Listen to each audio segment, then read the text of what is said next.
tout le monde et bienvenue sur Domination. Je tiens à m'excuser par rapport à mes abonnés sur Deck Heroes. Je fais juste une petite vidéo à part parce que ça m'a été demandé est-ce que c'était possible de faire une vidéo sur Domination. Du coup je me suis exprimé dans mon alliance sur Domination et il s'avère que ça a été plutôt positif. Donc je vais donner mon point de vue et sur Domination. Alors il faut savoir, pour commencer, pour les joueurs qui ne connaissent pas ce jeu, c'est un peu comme Clash of Clans, mais je trouve que Domination, il a un point au-dessus par rapport à mes convictions, dans la mesure que c'est un peu plus complet et complexe. Alors le but du jeu, faut simplement faire une base, la protéger, piquer les ressources de votre adversaire et accélérer, grâce aux ressources de votre adversaire bien sûr, accélérer vos bâtiments. En gros, c'est un peu ça l'histoire. Enfin, c'est un peu ça le jeu. En plus, l'avantage que ça nous donne aussi, enfin c'est pas un grand avantage, mais ça nous raconte aussi notre histoire par rapport à les guerres qui s'est passées depuis des années. Et aussi, ça m'a permis de me cultiver, oui, effectivement, par exemple le Raincorvat, je ne connaissais même pas l'existence, donc ça m'a permis de me cultiver. Donc un petit point positif quand même à mentionner par rapport à ce jeu. Alors pour commencer, ce jeu, il faut savoir une chose, il a deux façons de jouer. Et ça c'est très important de le savoir. Pour la raison, parce qu'il faut pas faire n'importe quoi. Et ça va aussi déterminer quelle merveille qu'il faut obtenir. Parce qu'il a deux façons de jouer. T'as la façon économiquement et t'as la façon avec les trophées. C'est deux choses différentes et c'est deux gameplays différents. D'où la raison, ils n'auront pas du tout les mêmes merveilles. Je tiens à préciser, je ne vais pas m'attarder sur les guerres mondiales et sur les trophées parce que ça me concerne pas. Je suis un joueur économique et je vais vous dire quelle est la différence des deux. Premièrement, économiquement, c'est quelqu'un qui commence ce jeu et qui va devoir développer sa base, désolé. Et du coup, vous pouvez comprendre si votre base n'a pas les défenses adéquates, forcément vous pouvez pas défendre vos trophées. Les trophées, vous voyez, c'est ça là, c'est les 1040, voilà, je suis à 1040 trophées actuellement. J'ai juste défendu ma base. C'est tout, hein. Et j'en ai perdu beaucoup, je crois que j'étais même à 1005, mais comme je suis un pilleur, et comme il avait un événement moins 50% sur les écuries, vous pouvez comprendre que j'ai fait beaucoup d'attaques, donc j'ai perdu beaucoup de trophées. Et je vais vous expliquer pourquoi aussi j'ai perdu beaucoup de trophées, étant donné que je suis un pilleur. Alors premièrement, je vais vous faire connaître un YouTuber que je connais pas, je connais même pas son nom, je n'ai jamais rencontré, mais à l'époque, quand j'ai commencé ce jeu, il n'avait pas de YouTuber qui m'intéressait. Dans la mesure quand il parlait, quand il disait quelque chose, j'étais un peu perplexe par rapport à leurs propres convictions. Et là du coup j'ai fait la connaissance de ce YouTuber et je dois vous avouer, ça a seulement 3 jours, il m'a bluffé parce que tout ce qu'il a pu dire j'étais entièrement d'accord avec lui et on voit qu'il a quand même une certaine bonne expérience de ce jeu. Donc je me suis abonné chez lui et je vous invite à vous abonner parce que lui il fait la chasse aux trophées et comme j'ai pu constater dans ma guilde, t'en as, ils font la chasse aux trophées et ça peut être très intéressant pour vous, toi les joueurs de ma guilde, de faire un petit tour et de voir est-ce qu'il vous plaît ou pas, est-ce qu'il a des choses que vous aurez appris ou pas. Alors je vais commencer à expliquer pourquoi j'ai choisi ces merveilles par rapport à économique. Et pourquoi aussi, ce qui est important à savoir, les trophées économiques, comme j'ai pu mentionner avant, économiquement c'est pour les développements, vous commencez le jeu, donc vous n'avez pas les défenses adéquates. Pour vous donner un exemple, vous prenez par exemple la simple tour. Quand la toile au niveau 1 elle est simplement en bois et le petit bonhomme dessus va lancer des cailloux. Donc vous pouvez comprendre comment voulez-vous défendre vos trophées si le mec il lance des cailloux sur un char. Voilà, c'est un peu ça l'idée, hein. Donc je vous conseille à partir de l'industriel, tant que vous n'êtes pas en air industriel et la défense industrielle. Et quand je dis la défense, c'est dire les canons, les balistiques, les garnisons, tout ça. C'est à partir de ça que vous pouvez dire allez maintenant je peux m'amuser à faire les trophées. Parce que à partir de l'industriel, je crois normalement vous pouvez mettre l'écurie au niveau 7. Ce qui veut dire qu'il va plus produire des chevaux, il va produire des chats. Donc déjà vous pouvez comprendre, à partir de l'industrie ça commence à être super intéressant. Et parce que aussi vous aurez déjà une très bonne défense, normalement. Moi je suis en air mondial, j'ai pas une défense de guerre mondiale ni de l'industriel, hein. Hein, moi j'ai pas une défense pour les trophées là, j'ai une défense simplement pour mes ressources et ça me va très bien et je suis content grâce à cet youtubeur là. J'ai copié sa base, j'ai piqué son idée. Évidemment lui il est en mode trophée, donc il a pas mis comment dire la cité à l'extérieur, il a mis à l'intérieur et comment dire les bâtiments, enfin les bâtiments des merveilles sont pas mis d'une certaine manière et du coup j'ai fait à ma sauce par rapport économiquement. Donc copier sur lui par rapport au trophée et si vous voulez copier sur moi par rapport comment dire économiquement, vous pouvez copier sur moi. Et pour prouver de mes propos de quoi que même avant cette base là j'avais une autre base et qu'elle se défendait très bien d'ailleurs, j'ai jamais eu beaucoup d'attaques. À part dans les débuts, hein. À l'âge de fer, j'ai eu quand même pas mal d'attaques.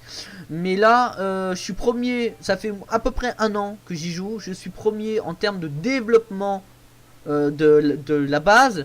Je suis au niveau 154. J'ai demandé seulement 44 unités au bout d'un an. Donc je peux... Voilà. Je peux vous dire que même ma base avant, elle était bonne. Mais là, elle est encore beaucoup plus puissante grâce à ce youtubeur et je le remercie énormément et c'est pour ça que je veux vraiment de vous comment dire, de vous faire connaître parce que c'est grâce à lui qui m'a pu changer mes convictions et j'ai vu le jeu un peu différemment. En revanche je sais pas si lui il est au courant qu'il a deux façons de jouer, ça regarde que lui parce que de toute façon comment dire, j'ai pas à le juger ni quoi que ce soit, je sais même pas. Alors on va commencer par Stonehenge.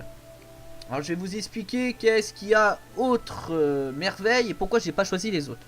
La pyramide dans Domination c'est nul. Pour la seule unique raison, la pyramide aux alentours vous devez mettre vos fermes. Alors pour les nouveaux qui ne connaissent pas, les fermes c'est ça, ça produit de la nourriture.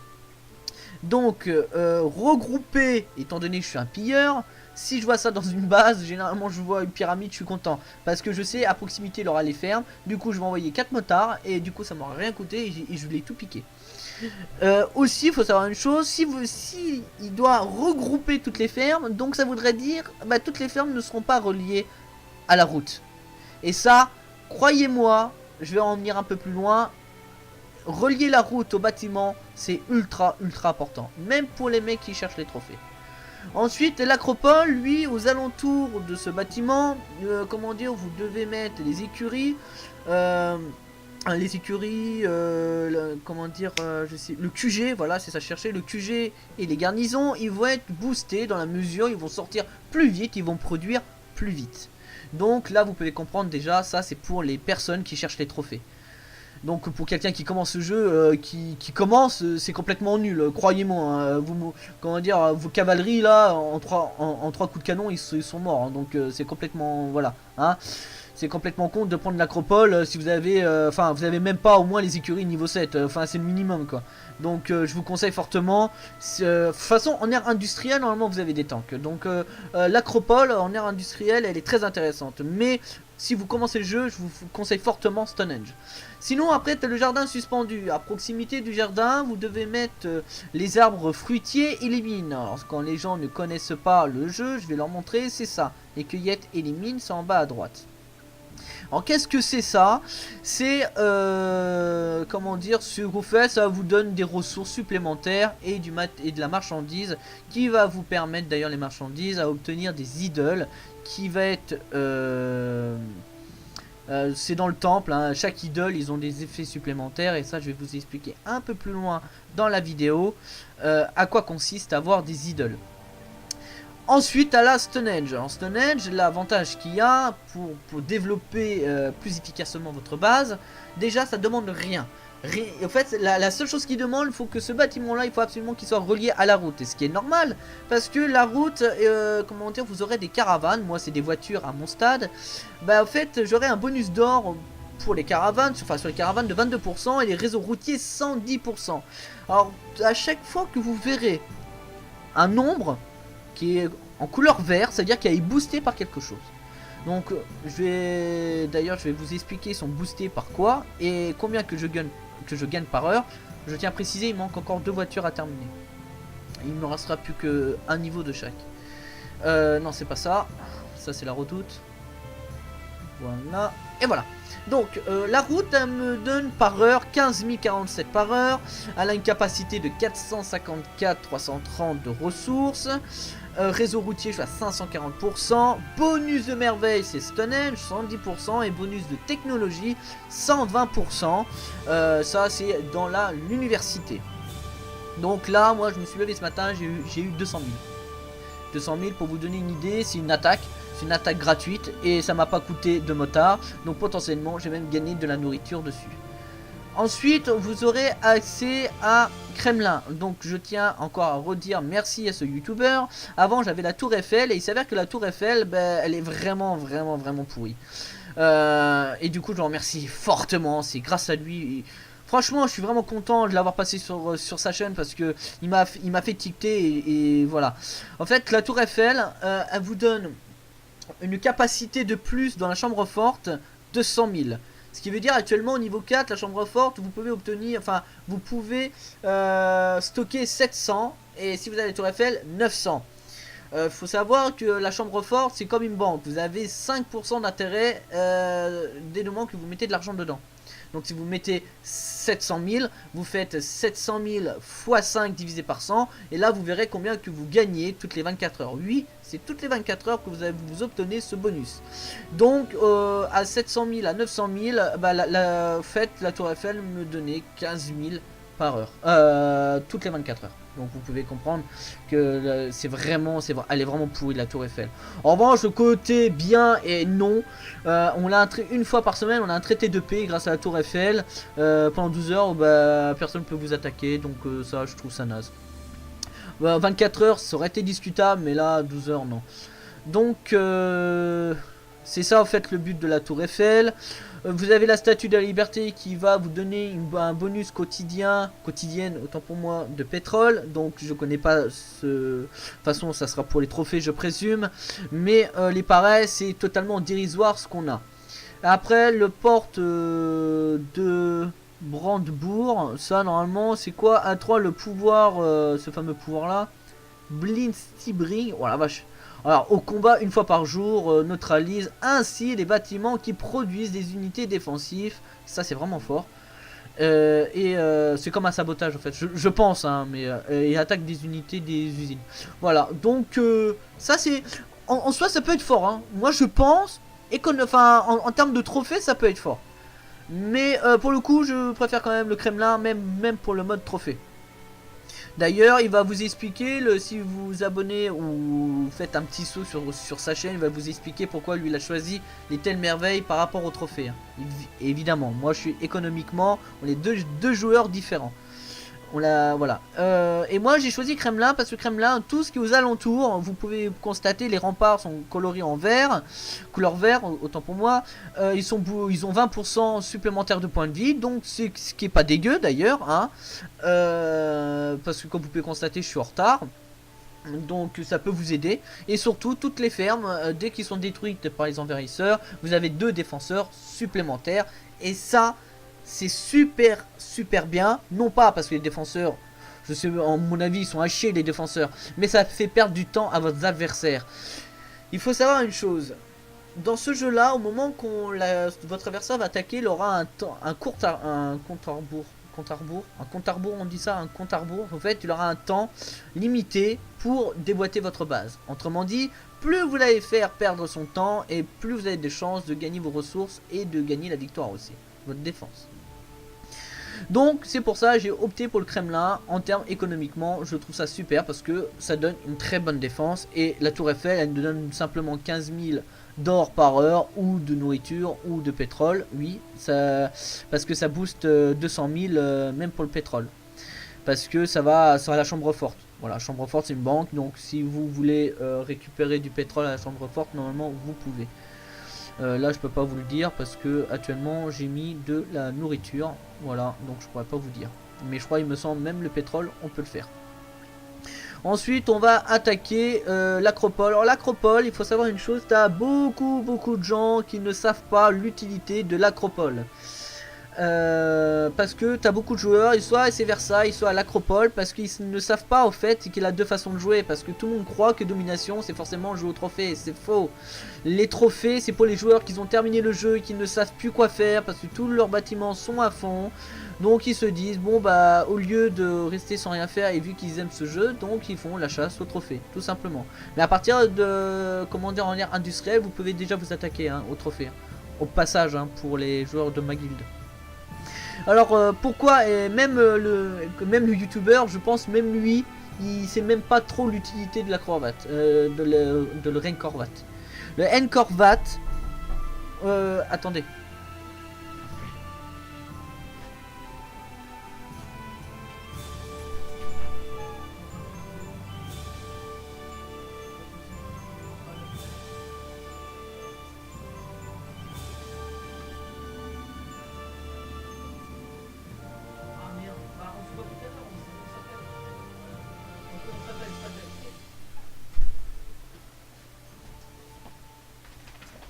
Alors excusez-moi, je vais pas faire de coupage dans la vidéo. C'est un ami qui est passé à la maison, voilà. Alors là je suis sur le Renkorvat. Alors Renkorvat ça consiste juste pour les économiques. Alors peut-être pour d'autres raisons. Et je vais vous expliquer pourquoi le Renkorvat est plus adapté pour les bases économiques que trophée. Je vais vous expliquer la fonctionnalité déjà de le Renkorvat. Le Renkorvat, ça va vous donner des bonus quotidiens de marchandises. Ça, autant vous dire, moi je suis tout le temps plein, donc ça m'a pas, c'est pas trop utile. Mais c'est plus utile parce que aux alentours, tous mes unités, tanks, tout ça, ça va soigner tous les 2 secondes 773 de points de vie. Donc autant vous dire, ça donne quand même énormément d'avantages. Quand vos tanks là, par exemple mes écuries là, dès qu'ils sortent des tanks, ils sont soignés tous les 2 secondes, croyez-moi, ça temporise et c'est très fort. Donc alors pourquoi comment dire, t'en as qui savent pas avec le Versailles, parce que Versailles il ne se place pas de la même manière. Versailles aux alentours de, mais c'est vraiment minime hein, c'est vraiment tout, c'est pas comme le Renkorvat hein, vous avez vu la zone de Renkorvat, c'est rien à voir hein. C'est vraiment minime hein. Versailles aux alentours, au fait tous les unités sont ralenties de 70% il me semble. Je crois c'est même mentionné si je clique dessus. Ah non, de 40%, autant pour moi, de 40%. Donc autant vous dire, ça ralentit fortement l'adversaire, mais surtout ça donne 10% de points de vie aux unités, même si le bâtiment est détruit. Donc c'est en soi c'est mieux que Renkorvat dans la mesure Renkorvat il a une zone. Ça nécessite une zone pour que les unités soient soignées, que Versailles, c'est toute la map, et même si le bâtiment est détruit, que Renkorvat est détruit, il ne soigne plus. Elle est là la différence. Alors pourquoi j'ai choisi quand même le Renkorvat? Parce que le Renkorvat il se place au milieu, parce qu'au milieu, à la base de cette base là, on met la cité.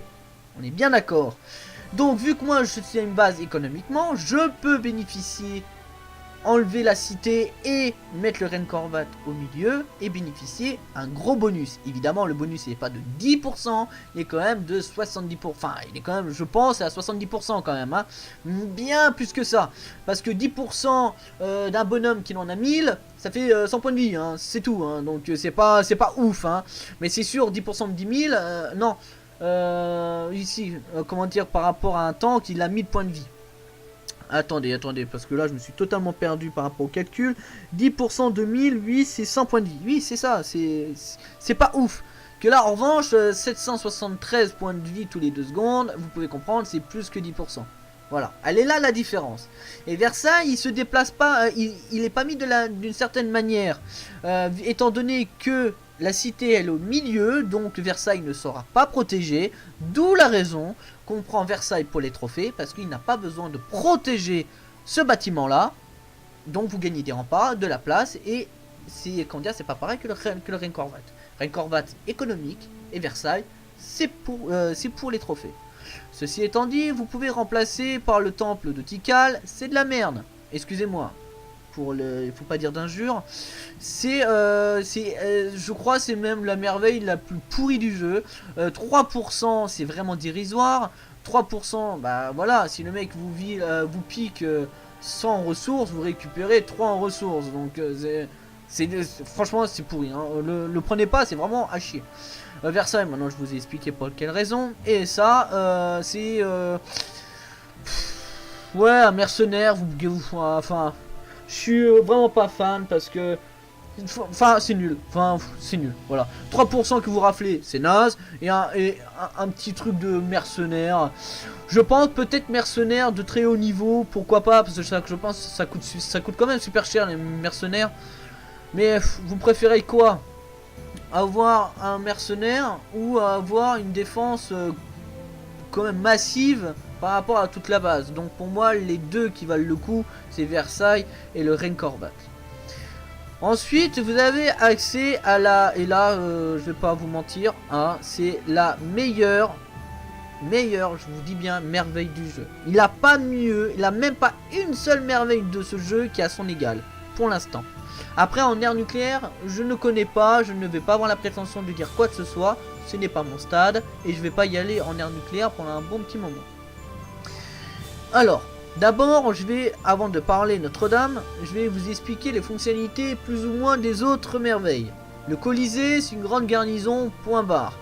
La terre cuite, elle, c'est quoi? Elle permet d'envoyer l'armée de terre cuite une fois par jour et un 3 la santé des châteaux et des casernes aux alentours. Aux alentours, donc non, c'est nul.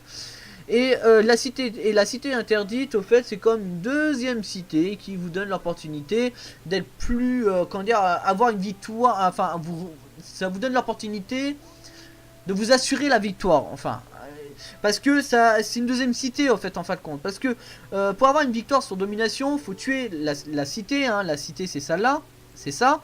Et bah, la cité interdite, bah, c'est une deuxième cité. Donc le mec, s'il veut avoir victoire, il doit péter la cité et la cité interdite. Donc c'est plus difficile obtenir une victoire, étant donné qu'il faut 2 bâtiments. Et ensuite, on a la Notre-Dame, la meilleure des tous. Sauf, évidemment, la cité interdite, c'est pour les trophées. La Notre-Dame, pour le développement, je trouve ça super parce qu'elle a une remise de technologie de moins 11%. Technologie, c'est l'université. Remis sur les améliorations des unités, c'est à la forge. Et en plus, au quotidien, vous avez 30% toutes les 30 000 pièces d'or tous les 24 heures. Au passage, donc, vous pouvez comprendre que 5 millions... 11% sur 5 millions, c'est énorme. Donc ça fait un gain d'argent, vous pouvez considérable. Le seul point faible, et ce qui est énorme comme point faible, c'est il ne peut pas être détruit par votre adversaire. Ce qui veut dire, alors vous allez me dire, mais on s'en fout qu'il peut pas, que ça change. Mais ça change que votre adversaire, au lieu de perdre du temps à démolir un bâtiment, bah, il n'aura pas le temps de sortir. Le temps, imagine si ce bâtiment là qu'il faut la détruire, le mec il faut 2 ou 3 ou 4 secondes pour détruire ce bâtiment là. Bah, c'est 2 ou 3 ou 4 secondes de gagner sur les écuries et les garnisons qui peuvent sortir. Voilà. C'est un gain de temps. Essayez de perdre du temps à votre adversaire tout le temps. À chaque fois que vous mettez un bâtiment, essayez de lui faire perdre du temps. Et c'est ça qui va vous... Ça c'est la clé de la victoire. Véridique. Ensuite, maintenant, vu qu'on est en base économique, vous devez absolument protéger vos ressources. Ce qui est important, et ça ne faites jamais l'erreur, parce que moi je l'ai faite quand j'ai commencé le jeu, ne jamais regrouper vos dépôts et vos marchés. Enfin, c'est-à-dire vos marchés et les moulins. Toi, c'est ça. Allez, toi, le truc rouge là, c'est le moulin, et ça, c'est le marché. Jamais dire, allez, les 6 là, je les mets au milieu, comme ça va être protégé. C'est faux, c'est de la connerie, il faut jamais le faire. Jamais. Il faut tout le temps les séparer en deux, comme là, tu vois. Si vous avez que 3 ou 4, bah voilà, vous les séparez en 4, peu importe les raisons, essayez de les séparer. Jamais par exemple mettre comment dire, 2 moulins ou 2 marchés dans le même endroit. Essayez de les alterner, d'accord, pour donner de la difficulté supplémentaire à vos adversaires. C'est ça la clé aussi de la victoire. Deuxième clé de la victoire, essayez surtout de faire ferme, bâtiment, ferme, bâtiment, ferme. Bon là je me suis un peu trompé. Je suis un peu trompé, ça je le ferai juste après la vidéo. Pourquoi? Parce que faut jamais aligner vos fermes et tous les mêmes en même endroit. C'est les mêmes raisons pour la pierre 1, 2, 3 pour la pyramide. Il ne faut absolument pas comment dire, faciliter votre votre adversaire, genre les pilleurs comme moi. d'accord. Donc, et aussi il faut savoir que Kremlin, ça, quand la ferme elle est pétée, elle donne 2 défenseurs, d'accord. Donc vous pouvez constater que si vous mettez tous au même endroit, donc ils vont tous être au même endroit, donc c'est vraiment pas ouf. En revanche, si vous parpillez un peu partout les fermes, bah, du coup vous aurez une bonne défense un peu partout, grâce aussi à Kremlin. Tout à l'heure, quand je vous ai mentionné par rapport à Stonehenge, par rapport aussi à la route, plus la route restera reliée au bâtiment, plus la cité aura de points de vie, et plus vous aurez de revenus par rapport aux bâtiments qui seront reliés à la route. Donc ça, c'est un point très important.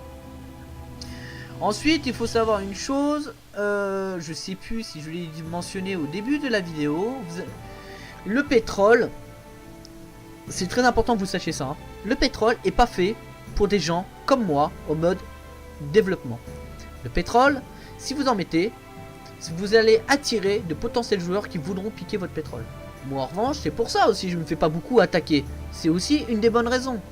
Parce que, étant donné que je n'ai pas le puits de pétrole, bah du coup les joueurs, ouais bah il a pas de pétrole, bah ok, bah je l'attaque pas parce que moi il me faut absolument du pétrole. Et en plus, comme vous pouvez constater, j'ai pas beaucoup de ressources chez moi. Du moins j'essaye, d'accord. Là j'attends dans 17 heures, j'aurai, comment dire, ça va être fini là. Et du coup bah, je vais pouvoir booster ma dernière voiture. Enfin toi, il y a encore une voiture à faire et j'en ai 2 hein. Sinon tout, voilà, ils sont là. Sinon tout le reste c'est fini. Voilà. Donc le pétrole, je vous conseille fortement de ne pas en prendre dès le moment que vous n'êtes pas en air industriel et une défense industrielle, et dès le moment que vous attaquez pas au trophée. Point barre. Maintenant, ça c'est dit. Si vous le faites, vous le faites. Ça serait une erreur de votre part. Après, si vous voulez le faire, vous le faites. Hein. Après, tout le monde a le droit de faire ce qu'il veut. Hein. Ok. En revanche, si vous l'avez fait et que vous ne saviez pas ce détail-là, si vous êtes en mode économique et vous voulez recopier ma base, et que, comme vous pouvez constater, j'ai demandé seulement 44 unités, donc c'est rare je me fais attaquer. En air industriel, je me faisais attaquer une fois par mois. Et je vous jure, c'est pas des conneries. Hein. Parce que à chaque fois, je vidais pratiquement tous mes ressources. Et vu que j'ai pas de pétrole, donc j'ai encore énormément de joueurs qui veulent pas m'attaquer. Juste parce que je n'ai pas de pétrole et que je n'ai pas de ressources chez moi. Là, c'est quand même rare que j'atteigne 2 200 000 comme ça. Hein, parce que généralement, voilà, je suis à 300 000 de chaque. Parce que j'essaye de vider tous mes ressources. Après, il est vrai, je peux éventuellement bouffer 1 million sur les remparts. Mais juste après la vidéo, je vais réfléchir à ce que je vais en faire les 2 200 000. Je vous dis ça, voilà, là vous voyez, là j'ai une tour de sniper, vous dégagez et vous mettez votre puits de pétrole, voilà.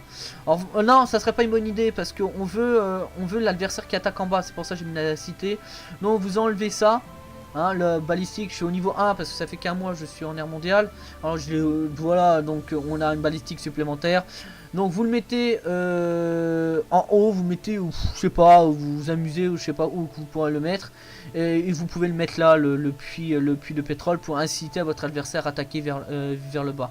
En revanche, il pourrait vous inciter aussi à attaquer par là, étant donné que Notre-Dame, elle n'est pas, elle est pas ciblable par rapport aux envahisseurs.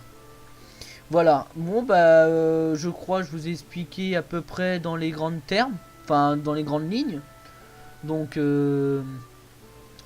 quoi, je l'ai pas tout envoyé lui, voilà. Ah bah tiens, en envoyant comment dire, des troupes, alors il y aura plusieurs nations. D'accord, moi j'ai choisi la France parce que la France elle a des meilleurs tanks.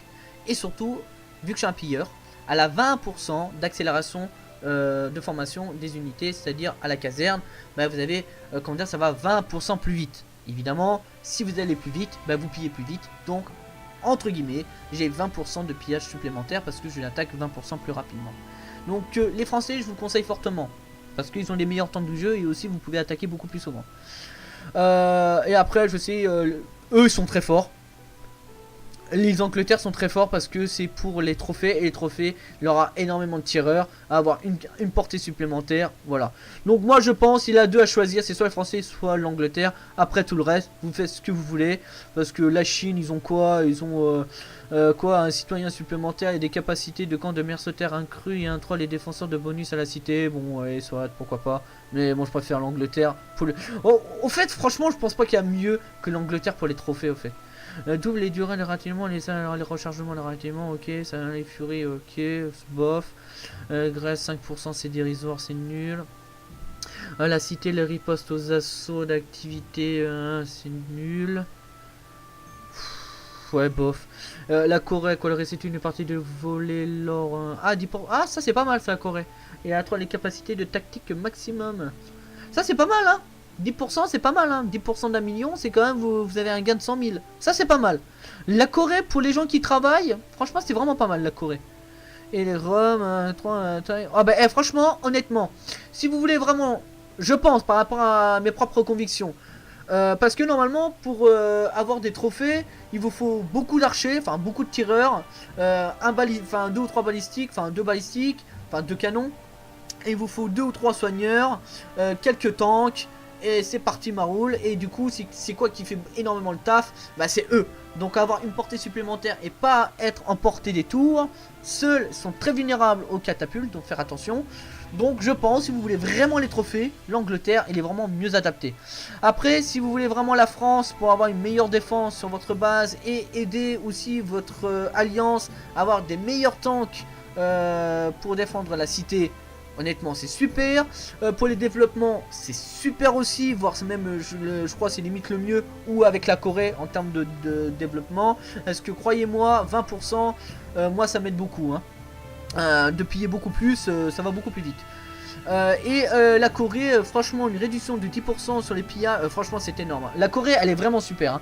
Pour des gens, je vous conseille, hein, des gens qui ont vraiment pas de temps de jouer à ce jeu, la Corée elle est vraiment super. Franchement j'aurais jamais imaginé que la Corée elle était aussi... Ça fait tellement longtemps, ça fait 1 an, je me suis pas reposé la question, donc voilà. Ben oui, j'avais oublié. Le temple, ça nous fournit des idoles. Et les idoles c'est très important, étant donné que moi je suis un français, j'ai 20% de réduction de temps de formation à la caserne.